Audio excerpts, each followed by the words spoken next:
সামনে যাদের যাদের বিয়ে তাদেরকে কয়েকটা টিপস দিই তোমাদের ছবি বা ভিডিও ভাইরাল হবে কীভাবে। কনেকে মাঝখানে দাঁড় করিয়ে বরকে ৭ পাক ঘোরাও, এতে তোমার ভিডিও বা ছবি ভাইরাল হয়ে যাবে।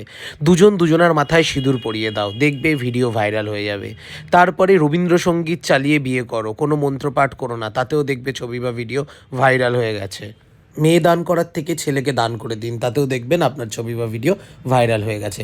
ভাত কাপড়ের দায়িত্ব কনেকে বলুন আপনার ভাত কাপড়ের দায়িত্ব নিতে, তাতেও দেখবেন ছবি বা ভিডিও ভাইরাল হয়ে গেছে। অগ্নি সাক্ষী রেখে ব্যাঙ্কয়েটে সমস্ত মানুষকে কাঁদানোর কোনো দরকার নেই, তার চেয়ে হাজব্যান্ড আর ওয়াইফ আপনারা দুজনে সিগারেট খেয়ে নিন, তাতেও অগ্নি সাক্ষী হয়ে যাবে, তাতেও দেখবেন আপনাদের ছবি ভাইরাল হয়ে গেছে।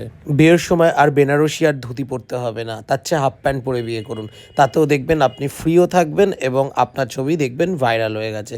তো এরকম মজার মজার ভিডিও দেখতে চ্যানেলটাকে ফলো করে দিতে হবে, আর যারা ইউটিউবে দেখছেন তারা সাবস্ক্রাইব করে দিতে হবে, আর লাইক কমেন্ট শেয়ার করতে কিন্তু ভুলবেন না।